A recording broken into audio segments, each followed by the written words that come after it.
This is a review for the concrete Grandy Creek KOA, which is near North Cascades National Park in northern Washington.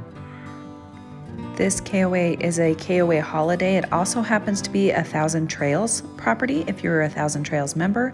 And we stayed here the second week of September, so after Labor Day in the middle of the week. This KOA is a bit more resort-like. It has a lot of different features, and because of that, they do have a gated entrance, and there's actually an attendant here allowing you access into the park to make sure that you're supposed to be here. We were in a patio site, full hookup.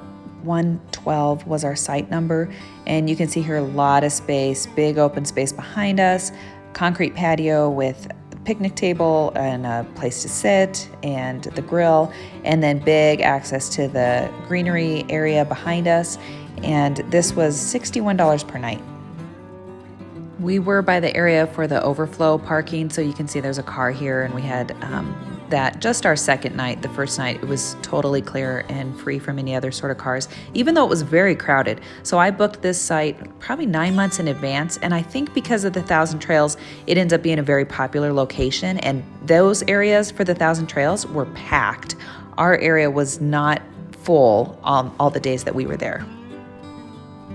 There's a lot of amenities at this KOA. Unfortunately, most of them were closed because of COVID. You could see the basketball court and a playground area. So I'll go through on the map to show you those areas. So here's the park map for Concrete Grandy Creek KOA. You can see it is a KOA holiday, which those are usually a little bit nicer, we have found. They tend to have a lot of extra features.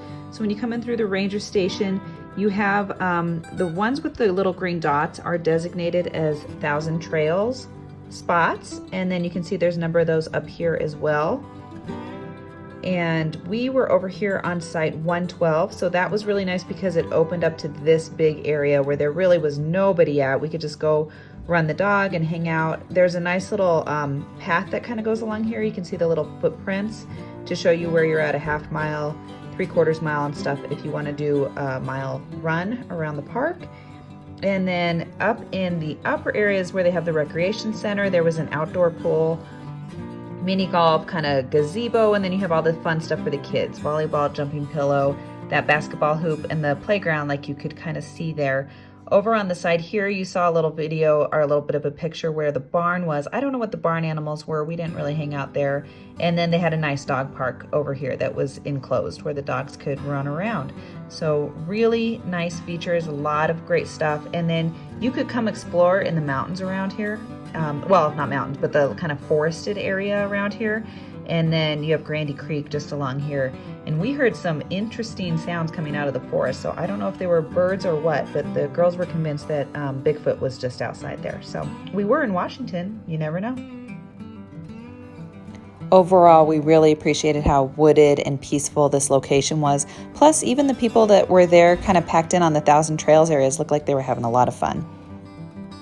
A great feature pretty close by was Rockport State Park, which is one of the Washington state parks. I highly recommend getting the state parks passes if you're going to be in Washington for a while. We found ourselves going to the state park a couple of times, and you have the big giant trees, you know, the really old hemlocks and Douglas firs and just these beautiful trees with the moss growing on them. And then banana slugs were all over the place, so we could try to spot those as we were hanging around, and absolutely nobody was here. So totally empty, which made it a really nice break from the crowds.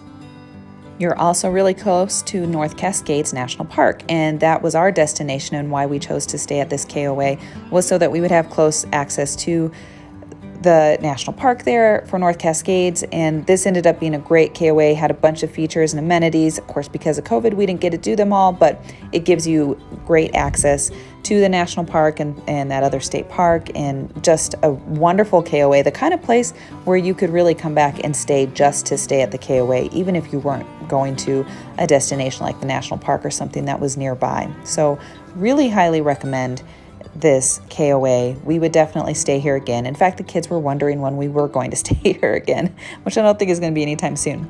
But hopefully this was useful to you in trying to decide if you want to stay at this KOA. It was probably only about 15 minutes or so from the national park, which made it a good spot, maybe 20 minutes, but not very far at all. So if you like this video, please give me a thumbs up. That'd be great. You can subscribe for more videos and other great stuff related to the national parks and traveling in your RV. Thanks so much for watching.